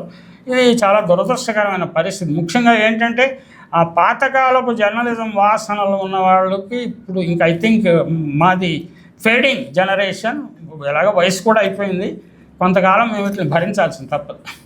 ఇంకొక విషయం చెప్పండి. మీరు జర్నలిజంలో ప్రవేశించినప్పటికీ ఇప్పటికీ మీరు మొదట్లో క్రీడలకు ఒక పేజీ లేదు, తర్వాత బిజినెస్కి ఒక పేజీ వచ్చింది, అన్నిటికంటే చివరిగా వచ్చింది వ్యవసాయం అని నేను నమ్ముతాను. అంటే మామూలుగా agriculture is the back bone of India అని ఎకనామిక్స్లో మొదటి ఉంటారు. స్టిల్ ది ఇండియన్ అగ్రికల్చర్ ఇది గ్యామరింగ్ విత్ మాన్సూన్స్ కాడి నుంచి agriculture back bone of India అని చదువుకుంటూ ఈ పత్రికా రంగం వచ్చేతలకి నేను అనుకోవటం భారతదేశంలో ఆకాశవాణి, దూరదర్శన్లు కాకుండా వ్యవసాయ రంగానికి అంత ప్రాముఖ్యత ఇచ్చిన, అంటే తొలి దశలు ఇవ్వాల, తర్వాత కాలం తప్పనిసరిగా ఇవ్వాల్సిన పరిస్థితి వచ్చింది, ఇప్పుడు ఇస్తున్నారు అనుకున్నా. మీరు ఆకాశవాణి, దూరదర్శన్లో వ్యవసాయ రంగం గురించి ప్రచారం చేసే వార్తలను, సమాచారాన్ని సమగ్రంగా విన్న అతి కొద్ది మంది శ్రోతల్లో రైతులు కాకుండా రైతేతర శ్రోతలనండి, అలాంటి వాళ్ళు నేను కూడా ఒకడిని. మీ ప్రోగ్రామ్ గుమ్మలూరు సత్యనారాయణ గారి పేరు నాకు గుర్తుకొస్తుంది ఇప్పుడు. చాలా అద్భుతంగా చెప్పేవారు అన్ని విషయాలు. దాని ద్వారా మేము బోళ్ళంత విషయాలు తెలుసుకున్నామండి. తర్వాత ఇది రైతు వార్త పెట్టాలని నేను అన్ని పత్రికల్లోనూ కృషి చేసేవాడిని. అంటే దానికి ఒక సెపరేట్ పేజీ ఇవ్వడానికి యాజమాన్యాలు కూడా అంటే వాళ్ళకి అడ్వర్టైజ్మెంట్ పొటెన్షియల్ ఇలాంటిది ఏదైనా ఉంటే వాళ్ళు ఆసక్తి చూపుతారు, కానీ లేకపోతే చూపరండి. అయినప్పటికీ అగ్రి రిలేటెడ్ వార్తలు, లేకపోతే అగ్రి రిలేటెడ్ ఆసక్తి ఉన్న రైతు కుటుంబాల నుంచి వచ్చిన వ్యక్తులు, జర్నలిస్ట్ని గుర్తించి వాళ్ళకి వ్యవసాయం గురించి రాయండి అని ఎంకరేజ్ చేసి, అది నేను డక్కన్ క్రానికల్లో ఉండగా ఒకసారి 40 జర్నలిస్ట్ ట్రైనింగ్ చేసే అవకాశం వచ్చిందండి. నన్ను head of the training cell కింద పెట్టారు. అందులో రిక్రూట్ చేసుకునేటప్పుడే కొంతమంది రైతు కుటుంబాల నుంచి రిక్రూట్ చేసుకుని వాళ్ళని ఈ వార్తలు రాయటానికి ఎంకరేజ్ చేశాను. తర్వాత నెక్స్ట్ అంటే ఒకేసారి వ్యాక్యూమ్ నుంచి మనం క్రియేట్ చేయలేం కదా, ముందు వార్తలు రాసేవాళ్ళు ఉండాలి, వార్తలు రాయడానికి స్పేస్ ప్రొవైడ్ చేయడానికి ఉండాలి. మన జర్నలిస్టులు ఎడిటర్లు అందరూ ఏంటంటే most of them are urban bred or non agriculture families నుంచి వచ్చిన వాళ్ళు. నేను వేరే వాళ్ళ కులాల గురించి ప్రస్తావించను. అలాంటప్పుడు వాళ్ళకి దాని మీద ఆసక్తి ఉండదు, దాని మంచి చెడు దీనికి రీడర్షిప్ ఉండదు అనేది ఒక బలమైన భ్రమ ఉండేది. ఆ రీడర్షిప్ అంటే వాళ్ళకి ఆసక్తికరంగా రాయగలిగే మనుషులు ఉండాలి, అలా రాయాలి, అలా డిస్ప్లే ఇవ్వాలి. అలా ఉంటే తప్పకుండా చూస్తారండి. అలాగే మరి ఈనాడు వాళ్ళు అద్భుతంగా అన్నదాత నడిపించారు కదా, చాలా కాలం నడిపించారు కదా. ఇప్పుడు ఈటీవీ అన్నదాత కూడా నడుస్తుంది. అందుకు ఆయన నేను రామోజీరావు గారిని చాలా అభిమానించే వ్యక్తుల్లో నేను, అంటే ఆయన చాలా విషయాల్లో నేను విభేదించవచ్చు, కానీ ఆయన చేసిన గొప్ప పనులు మనకు కాదని. ఇంకోటండి, మీరు కొంతకాలం వార్త నాయకత్వంలో వచ్చిన పాడి పంటలు మ్యాగజైన్ ఎడిటర్గా ఉన్నారు. విశేషాలు అది ఎక్కువ రోజులు నడవలేదండి, ఒక 1 year 2 years నడిచింది. అంటే దాంట్లో కొన్ని మంచి వ్యాసాలు రాసే అవకాశం వచ్చింది. అంటే నేను ఆ పత్రిక కమర్షియల్గా సక్సెస్ అవ్వటం కంటే నేను నేర్చుకోవడానికి, నన్ను అన్లాక్ చేసుకోవడానికి ఉపయోగపడిందని చెప్తాను. దాంట్లో ఎడిటోరియల్ కాకుండా మెయిన్ స్టోరీ తరచుగా రాసేవాడిని. దానివల్ల నాకు చాలా విషయాలు, నేను agriculture rises and agriculture commission chairman వాళ్ళని ఇంటర్వ్యూ చేశాను. అలాగే సెస్లో మహేంద్ర దేవ్ గారికి వాళ్ళతో మాట్లాడే అవకాశం వచ్చింది. అంటే నాకు ఒక గుర్తింపు కూడా వచ్చిందండి. అదృష్టవశాత్తు ఏంటంటే మన సివి సుబ్బారావు గారు, ఆయన ఆంధ్రప్రదేశ్ అగ్రికల్చర్ యూనివర్సిటీ వాళ్ళు పెట్టిన అవార్డు కూడా ఐవి సుబ్బారావు గారు అవార్డు కూడా వచ్చింది. అగ్రి జర్నలిజం అవార్డ్స్ వచ్చినాయండి. అలాగే నేను రాసిన భిన్నస్వరానికి విశ్వదాత అవార్డు వచ్చింది. ఆయన నాగేశ్వరరావు గారు, ఆంధ్రపత్రిక సంపాదకుడు నాగేశ్వరరావు గారు స్వగ్రామంలో నాకు సన్మానం చేశారు. నేను ఆ రోజున అనుకోకుండా చెప్పాను, అది నా ఫ్రెండ్స్ ఎవరు డాక్టర్స్ వాళ్ళు ఉంటే నాతో వచ్చారు. ఒక జయక్ అంటాను నేను, ఆవిడ కూడా వచ్చారు. ఆ రోజున అవార్డు తీసుకునేటప్పుడు నేను ఒక మాట చెప్పాను, ఇప్పుడైతే ఈ లిబరలైజేషన్ ఇదంతా అడావిడే జరుగుతుంది, కానీ మళ్ళీ మనం స్వావలంబన గురించి కొట్లాడాల్సిన టైము, మళ్ళీ ఉద్యమించాల్సిన సమయము వస్తుంది అని చెప్పాను. వస్తుందని చెప్తే ఆవిడ నిజంగా వస్తుందంటావా అన్నారు. ఇప్పుడు జరుగుతున్నది అదే. ఆఫ్టర్ 30 years నేను ఆ రోజున చెప్పింది ఈరోజు జరుగుతూ ఉందండి. ఇండియా ఇప్పుడు స్వావలంబన, మన దేశంలో ఉత్పత్తులను ఇక్కడే ఖర్చు పెట్టడం, ఇక్కడే కొనటం గురించి మాట్లాడుతుంది. అంటే ఈ నెల క్రమంలో మీ కుటుంబం మీరు చేస్తున్న ప్రయాణాన్ని వాళ్ళు అంటే ఆస్వాదించారు. మీ పిల్లలు ఏమంటారు? ఇప్పుడు చాలా కీలకం. అంటే ఒక 75 ఏళ్ళ తర్వాత ఒకసారి మనం ప్రొఫెషన్ పట్ల విమర్శ, ఆత్మవిమర్శతో పాటు కుటుంబం పట్ల అంటే నేను ఇప్పుడు నైట్ డ్యూటీ చేస్తే కొంతకాలం చేశాను, కానీ నైట్ డ్యూటీస్ కాకుండా నాకు ఎప్పుడు 2 to 9 షిఫ్ట్ ఉండేదండి మధ్యాహ్నం. అంటే డేలో జరిగిన వర్క్ని నైట్లో జరగాల్సిన వర్క్ని కోఆర్డినేట్ చేసే వర్క్ ఉండేది. అందువల్ల అరౌండ్ 10 గంటలకు వచ్చేసేవాడిని. 10 గంటలకు వచ్చాడంటే నా వైఫై పిల్లలు మంచి చెట్లు అంతా చూసుకునేది. ఆవిడ కాలేజీ ప్రిన్సిపల్గా చేస్తున్నారు, ఇంకా వర్క్ చేస్తున్నారు. 70 years వచ్చింది ఆవిడకి, అయినా కానీ వెరీ స్ట్రాంగ్ బిల్డ్ లేడీ చేస్తున్నారు. ఆవిడ ప్రెషర్ తీసుకున్నారు, మిగిలిన పనులన్నీ నేను చేసుకునేవాడిని. కాకపోతే ఒకటి గోపి, నీకు చెప్పాల్సిన విషయం ఏంటంటే, నేను ఎప్పుడూ ఉద్యోగం చేస్తూ పరిమితం కాలేదు. ఉద్యోగం చేస్తూనే ఇంకా నా ఎడ్యుకేషన్ క్వాలిఫికేషన్ ఇంప్రూవ్ చేసుకున్నాను. అలాగే ఇల్లు వాకిళ్ళు కట్టుకున్నాను, వ్యవసాయం కూడా చేసేవాడిని. అంటే ఐ గాట్ ఎనార్మస్ కెపాసిటీ అని అనుకుంటాను. అంటే ఎనర్జీ ఇచ్చాడు భగవంతుడు, ఇచ్చాడు. నా ఫ్యామిలీ నన్ను సపోర్ట్ చేసింది. అప్పుడప్పుడు అనిపిస్తుంది, పిల్లలు నేను వచ్చే వరకు, మా అమ్మాయి అయితే ముఖ్యంగా నాకు బాగా గుర్తు, నేను నైట్ డ్యూటీ చేసి వచ్చే వరకు వెయిట్ చేసి నాతో చందమామ కథలు చదువుకుని అప్పుడు పడుకునేవాడిని. అది ఇప్పుడు కూడా చెప్తూ ఉంటుంది. అది అండ్ రేర్ ఫీలింగ్స్ ప్రతి కుటుంబంలో ఉంటాయండి, హెచ్చుతగ్గులు ఉంటాయి. కానీ నా ఫ్యామిలీని ఎప్పుడు నేను డిస్టర్బ్ చేయలేదు, లేకపోతే వాళ్ళు నెగ్లెక్ట్ చేయలేదండి. అంతా నాతో ట్రావెల్ చేస్తున్నారు. ఇటీవల నాకు 2022లో YSR life time achievement award వచ్చినప్పుడు కూడా మా పిల్లలు చాలా ఆనందించారు. వాళ్ళు మీ ఫీలింగ్స్ ఏంటో రాయమని నేను చెప్పాను. వాళ్ళు 2 పేజీలు రాసి పంపించారు నాకు. అప్పుడు నాకు ఎప్పుడైనా మూడ్ బాగాలేకపోతే అవి చదువుకుంటాను. నేను ఇవన్నీ చేశాను, చేయగలిగాను అంటే ఫ్యామిలీ సపోర్టు ప్లస్ వాళ్ళు కూడా ఎంజాయ్ చేశారు నేను నాతో ట్రావెల్ అది చెప్పుకోవచ్చు. అలాగే నేను మామూలుగా అయితేనే పిల్లల్ని బాగా ప్రేమిస్తాను. ఎవరి పిల్లల్ని, మన పిల్లలని కాకుండా పిల్లల్ని ప్రేమిస్తాను. అందువల్లనే చిన్నతనంలో నుంచి అన్ని అమర్ చిత్ర కామిక్స్, చందమామ, బొమ్మరిల్లు ఇలాంటివన్నీ తెప్పించి మా ఇంట్లో పెట్టేవాడిని. ఈ కాలనీలో చుట్టుపక్కల పిల్లలందరూ వచ్చి చదువుకునేవాళ్ళు. ఇప్పుడు నేను అమెరికా ఎప్పుడైనా వెళ్తే అంకుల్ మీ ఇంట్లో ఇంకా పుస్తకాలు ఉన్నాయా అని అడుగుతారు వాళ్ళు. అదే that gives me lot of happiness. అంటే మీరు పుట్టిన గ్రామానికి, మీరు పుట్టిన ప్రాంతానికి మీ తరఫున ఏమైనా చేశారు అంటే నేను అంటే వ్యక్తిగతంగా వ్యక్తిగతంగా చెప్తాను. నేను మా ఊళ్ళో మా అమ్మ నాన్న పేరు మీద ఒక బస్ షెల్టర్ కట్టించానండి.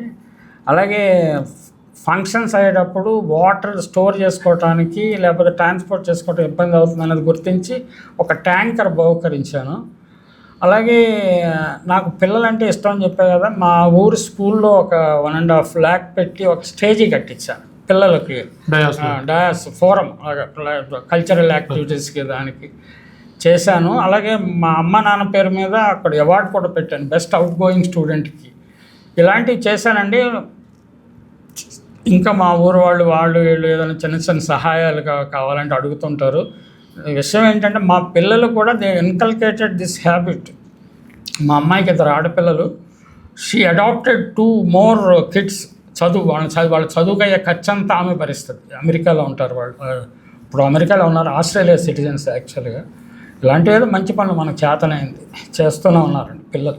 అంటే నేను చేయటం కాకుండా ఆ ఫీలింగ్ ఆ పిల్లలు వచ్చినందుకు నాకు చాలా సంతోషం అనిపిస్తుంది. అంటే మా నాన్నగారి మార్గంలో మనం కూడా ప్రయాణించాలి. ఇక లేటెస్ట్ కూడా నేను కొన్ని చెప్పాల్సిన విషయం ఏంటంటే, నాకు ఈ యూట్యూబ్ అది రన్ చేశాను. 2,25,00,000 చిల్లర ఎంతోమంది వ్యూస్ ఉన్నాయి. అవి వ్యూవర్స్ అయితే సబ్స్క్రైబర్స్ అయితే 86,000-87,000 వరకే ఉన్నారు పరిమితం. రాజకీయాలు అంటే నా వీడియోస్ చూసిన వాళ్ళకి ఆ డెప్త్ అర్థమవుతుంది. సెన్సేషనలిజానికి నేను వ్యతిరేకం. నా అభిప్రాయం నేను చెప్తాను అంతే తప్ప ఇది ప్రజలకు ఇష్టం కాబట్టి ఇది ఎక్కువ మంది చూస్తారని నేను ఎప్పుడు చెప్పను. ఎవరైనా సీరియస్గా ఎప్పుడైనా I think maybe after 10 years 15 years ఎవరైనా దాన్ని స్టడీ చేస్తే it can be a very good topic for PhD also. నేను I'm very confident about it. భవిష్యత్తులో ఏంటంటే ఇప్పుడు నా ప్రాజెక్టు యోగి వేమన సమాధి కటారుపల్లి అనంతపురంలో కదిరి దగ్గర 12 కిలోమీటర్ల దూరంలో కటారుపల్లిలో ఒక ప్రాజెక్ట్ చేయాలని ఆలోచనలో ఉన్నాను. అది సక్సెస్ అంటే నాకు 76 వచ్చేసినాయి కాబట్టి కొంచెం తటపటాయిస్తున్నాను కానీ but still friends circle I think I will be able to do it. అంటే that is a very neglected place. అంటే మనకి వీరబ్రహ్మేంద్ర స్వామి కానీ గురునానక్ కానీ వీళ్ళందరికీ సమాధులు అద్భుతంగా పాపులర్ అయ్యాయి. జనం వస్తారు పోతారు, ఇక్కడ కూడా వస్తున్నారు పోతున్నారు కానీ లిమిటెడ్. అంటే ప్రచారం లేదు దానికి, అక్కడ యాక్టివిటీ లేదు. ఆ యాక్టివిటీ ఏదైనా సృష్టించి పాపులర్ చేయాలని ప్రయత్నం. ఇంకోటండి, మీ ఇంట్లోకి వస్తున్నప్పుడు మీ మొదటి రూమ్లోకి వచ్చిన చూస్తే ఒక లైబ్రరీ కనపడింది. దాంట్లో మామూలుగా లైబ్రరీలో మాదిరిగా డివిజన్ వైజ్ బుక్స్ పెట్టుండే. ఒకవైపు ఫిలాసఫీ, ఒకవైపు ఎడ్యుకేషను, ఒకవైపు రాజకీయాలు. అంటే ఇన్ని పుస్తకాలు సేకరించారు. ఈ పుస్తకాలు ఏం చేయాలనేది నాకు ఇప్పుడు పెద్ద ఇదండి. ఎట్లా అంటే నాకు మహబూబ్ నగర్లో కల్వకుర్తిలో మా అత్తవారు కొంత ల్యాండ్ ఇస్తే అక్కడ తోట తీసి నాకు వ్యవసాయం అంటే ఇంట్రెస్ట్. చిన్న గెస్ట్ హౌస్ కట్టుకున్నాను, 2 room గెస్ట్ హౌస్. అక్కడ ఒక లైబ్రరీ ఉండింది నాకు. అలాగే ఆంధ్రాలో నాకు మా పేరెంట్స్ నుంచి వచ్చిన ఒక 12 acres ల్యాండ్ ఉంది. అక్కడ ఒక చిన్న లైబ్రరీలా కట్టుకున్నాను. లైబ్రరీ అంటే ఉండటానికి కట్టుకున్నా, అందులో లైబ్రరీ కూడా ఉంది. ఈ పుస్తకాలన్నీ ఏం చేయాలో తెలియట్లేదు. పిల్లలేమో 2 విదేశాల్లో సెటిల్ అయిపోయారు. వాళ్ళకి తెలుగు మీద ఆసక్తి లేదు. ఈ తెలుగు పుస్తకాలు ఏం చేయాలి అనే ఆలోచన ఉంది. అది మరి నేను కటారుపల్లిలో పెట్టే ప్రాజెక్ట్కి ఇవ్వాలనా, లేకపోతే ఇక్కడ ఎవరికైనా ఏదైనా స్కూల్కి ఇవ్వాలా. కొన్ని పుస్తకాలు ఆల్రెడీ వివేకానంద లైబ్రరీకి ఇవ్వటం జరిగింది. మా అమ్మాయి వాళ్ళు ఇచ్చారు. నా అదృష్టం ఏంటంటే ఒక మంచి పుస్తకం ఏదైనా చదివాను అనుకోండి, లేకపోతే ఏదైనా రివ్యూ చదివాను అనుకోండి, లేకపోతే మా అమ్మాయి చదివింది అనుకోండి, మా అబ్బాయి చదివాడు అనుకోండి, వాళ్ళు వెంటనే ఈ పుస్తకం బాగుందట నాన్న అంటే నేను మరి పంపిస్తా అంటే పంపించేస్తారండి, వెంటనే పంపించేస్తారు. విత్ ఇన్ 1 వీక్ లోపల వచ్చేస్తాయి నాకు బుక్స్ ఎక్కడైనా. అలాగే నేను కూడా కొంటాను ప్రతి సంవత్సరం. ఈ హైదరాబాద్ బుక్ ఇందులో చాలా ఎక్కువ, ప్రతి సంవత్సరం 4-5 వేల రూపాయల బుక్స్ కొని తెచ్చిపెట్టేవాడిని. లాస్ట్ ఇయర్ 1 ఇయర్ వెళ్ళలేదు, కరోనా టైం నుంచి కొంచెం తగ్గించాను. ఏదో అలా నడుస్తుంది. అదే అంటే నాకు పుస్తకాలు చదవటం, మ్యూజిక్ వినడం తప్ప ఇంకేమీ యాక్టివిటీ లేదు. అలాగే వాకింగ్ వెళ్తాను, ఫ్రెండ్స్తో మాట్లాడతాను. పెద్ద డ్రింకింగ్ అలాంటివి ఏం లేవు నాకు, బూజింగ్ అలాంటి అలవాట్లు లేవు. అది జర్నలిజంలో ప్రొఫెషన్లో ఉన్నా కానీ నాకు అలవాటు అవ్వలేదు. ముఖ్యంగా బిజినెస్ జర్నలిజంలో ఉండి అలవాటుగా అదే చాలా మంది అడుగుతుంటారు. అంటే నేనేదో అదేదో అంటరాని ముట్టరాని వస్తువు అని నేను అనుకోను. ప్రతివాడికి తను ఏం చేయాలనుకున్నాడో నిర్ణయించుకునే స్వేచ్ఛ ఉంది. నాకు కూడా ఎప్పుడైనా తీసుకోవాలంటే ఒక 30 ml అలా ఊరికే జస్ట్ ఫర్ కంపెనీ. మా ప్రొఫెసర్ బషీరుద్దీన్ గారు చెప్పేవాడు, Osmania university head of the department, liquor is a social lubricant. అది ఉంటేనే మాటలు నడుస్తాయి, సంభాషణలు పెరుగుతాయి, విషయం తెలుస్తుంది అని చెప్పేవాడు. అవసరం వస్తే నేను దానికి కూడా పెద్ద దేన్ని నేను అంటే నాది జనరల్గా వేమన బుద్ధిస్టిక్ ఫిలాసఫీ లైఫ్లో. అంటే ప్రతిదాన్ని క్వశ్చన్ చేస్తాను, మొండి క్వశ్చన్ లేనండి. నేను మీరు చెప్పేది నన్ను కన్విన్స్ చేస్తే నేను మీ మార్గంలో పయనిస్తాను. అది నేను చదివే పుస్తకాలు అవన్నీ కొంచెం ఆ రిలేటెడ్ ఉంటాయి. అందువల్ల చాలా మల్టీ సబ్జెక్ట్స్ అండి చాలా ఉంటాయి. దాన్ని అంత క్లాసిఫికేషన్ చేసిన దానికి కారణం ఏంటంటే నా ఫ్రెండ్ ఒక ఆయన, మా బంధువు నాగిరెడ్డి గారని సెంట్రల్ యూనివర్సిటీ లైబ్రరీని చేశారు. ఆయన వచ్చే నాడు చేసి పెట్టారు, కానీ అంత సిస్టమేటిక్గా ఇంప్లిమెంట్ చేయట్లేదు. అంటే ఎవరైనా తీసుకెళ్ళిన పుస్తకం చదివేసి మళ్ళీ ఎక్కడో చోట పెట్టేస్తారు, దాంట్లో క్లాసిఫై చేసిన దాంట్లో పెట్టరు. మా ఫ్రెండ్ ఎప్పుడు చెప్పాడు, book misplaced is a book last. ఒకసారి మిస్ప్లేస్ అయిందంటే దాన్ని కనుక్కోవడం కష్టం కదా. అంటే చివరగా అని చెప్పండి. మీరు పనిచేసింది చాలా అద్భుతమైన రంగం జర్నలిజం. నాకు ఎకడమిక్స్లో పనిచేసే అవకాశం వచ్చింది, కానీ నేను తెలుగు యూనివర్సిటీలో పాఠాలు చెప్పాను కొన్ని రోజులు. అంటే ఎక్కడ స్టాఫ్ దొరక్క నన్ను రిక్వెస్ట్ చేసి చెప్పాను. నేను అందులోకి వెళ్ళినందుకు, ఎడ్యుకేషన్ అకాడమిక్ ఫీల్డ్లోకి వెళ్ళినందుకు, లేకపోతే ఏదైనా కార్పొరేట్ దాంట్లో చేరనందుకు సంతోషిస్తున్నాను. అనేక అద్భుతమైన అనుభవాలండి ఈ ప్రొఫెషన్లోనూ. అనేక మంది వ్యక్తులను కలుసుకుంటే, ఇక్కడ మీలాంటి వాళ్ళని కూడా కలుసుకునే అదృష్టం ఈ ఫీల్డ్లోనే ఉంటుందండి, అన్ని ఫీల్డ్లోనే ఉండదు. అది అందుకని నేను I feel very proud and happy about it. అంటే చివరిగా ఈ అనుభవాలన్నీ కూడా మీరు పుస్తకంగా తెస్తే బాగుంటుంది. చాలా ప్రయత్నాలు చేశాను, కానీ నాకు పుస్తకాలు రాసే ఓపిక లేదండి. ఎందుకంటే అందుకనే నా యూట్యూబ్లో నా అనుభవాలన్నీ పెట్టేస్తున్నాను. కాబట్టి యూట్యూబ్లో పెట్టినా కూడా మనం రాసినప్పుడు అంత స్వేచ్ఛగా ఒక సమయం కావచ్చు, ఏదన్నా కావచ్చు, అంటే మన మనసులో ఉండేవన్నీ కూడా చెప్పకపోవచ్చు. భవిష్యత్తులో రీడింగ్ ఇంకా తగ్గిపోద్ది, వినేదే ఏదైనా మనం చెప్పేది ఆసక్తి ఉంటే వింటారు అనే ఆలోచనలోకి వచ్చాను నేను. Maybe I'm right or maybe I wrong. అంటే ఎప్పుడైనా మీ అనుభవాలు మీరు రికార్డు చేసి పెడితే ఏమో తర్వాత ఎవరన్నా దాన్ని రీసెర్చ్ చేసుకోవచ్చు. మీరని కాదు, ఎవరైనా కూడా మీరు ఒక చరిత్రను చూశారు, ఒక చరిత్రలో భాగస్వామి అయి ఉన్నారు, ప్రత్యక్ష సాక్షి. అనేక మీరు ఆంధ్రప్రదేశ్ రాజకీయాలకి జర్నలిజానికి నేను ప్రత్యక్ష జర్నలిజంలో ఉన్నారు కాబట్టి, ఒక ప్రత్యక్ష సాక్షిగా ఉన్నారు కాబట్టి మీకు తెలిసిన విషయాలు దాని తెర వెనక తెర ముందు అందరికీ తెలియదు. నేను ఒకటి చెప్తాను వినండి. నేను ఎప్పుడైనా ఈ ఛానల్స్ డిస్కషన్కి వెళ్ళకపోతే ఎక్కడికైనా అడుగుతారు, మీరు ఎందుకు కనపట్టలేదు. అలాగే అడిగేవాళ్ళు ఏంటంటే కంపెనీల డైరెక్టర్లు, పెద్ద పెద్ద అకాడమిషియన్స్ వాళ్ళు ఉంటారు, మీరు చాలా చక్కగా చెప్తారు కదండి అంటాడు. ఒకసారి నేను సింగపూర్ ఎయిర్పోర్ట్లో ఉంటే, సింగపూర్ ఎయిర్పోర్ట్లో నా దగ్గరకు ఒక ఆయన వచ్చాడు, మీరు ప్రసాద్ రెడ్డి గారు కదా. అవును సార్, మీరు ఎవరో నాకు తెలియదు అంటే, నేను డిఆర్డిఓల డైరెక్టర్ అండి, నా పేరు రామారావు, నాది కాకినాడ, మీ ప్రోగ్రామ్స్ ఎక్కడున్నా నేను జాగ్రత్తగా చూస్తాను సార్ అన్నాడు. నేను నా అదృష్టం అనుకున్నాను. ఒకసారి న్యూజిలాండ్లో తిరుగుతుంటే హైదరాబాద్ నుంచి వచ్చిన వాళ్ళు ఎవరు, ఒక లేడీ మీరు ప్రసాద్ రెడ్డి గారు కదా ఆయన, మీ ప్రోగ్రామ్ నేను చూస్తాను sir. That is the kick in this profession.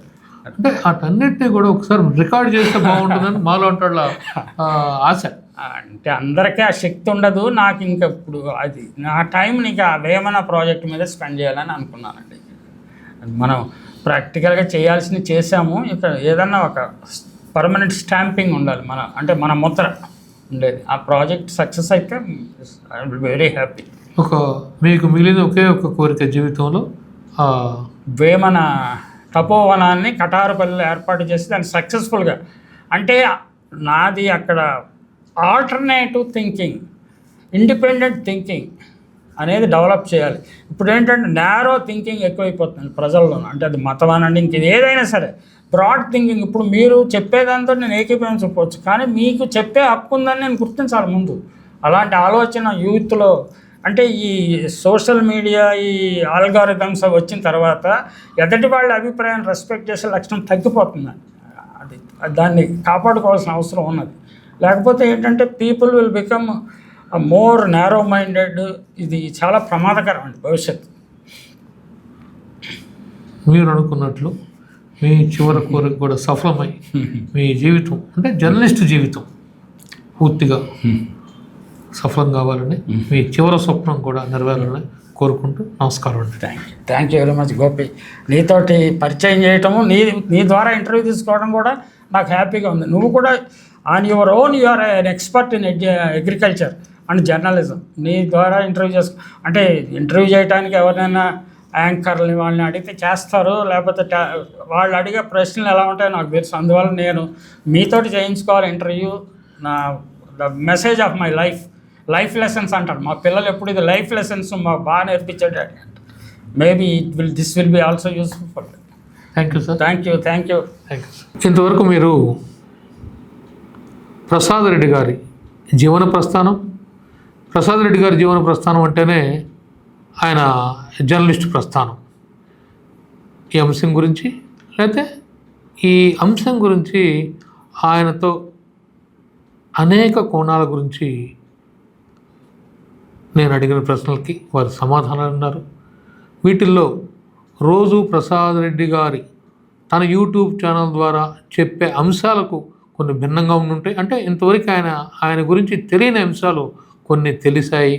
వాటిని తెలియజేసే ఉద్దేశంతోనే ఈ కార్యక్రమాన్ని ప్రసారం చేయడం జరిగింది. ముఖ్యంగా ప్రసాద్ రెడ్డి గారి బాల్యం నుంచి భవిష్యత్తు ప్రణాళిక దాకా ఒక్కసారి విహంగ వీక్షణ మాదిరిగా స్వేచ్ఛా మీడియా శ్రోతలకు పరిచయం చేద్దామనే ఉద్దేశంతోనే ఈ కార్యక్రమాన్ని రికార్డ్ చేసి మీకు అందించడం జరిగింది. ఇంతవరకు మీరు ఓపికగా దీన్ని చూసినందుకు, దీని మీద మీ యొక్క రిప్లై, దీని గురించి మీరు ఏమనుకుంటున్నారో తెలియజేయాల్సిందిగా కూడా కోరుతున్నాం. నమస్కారం.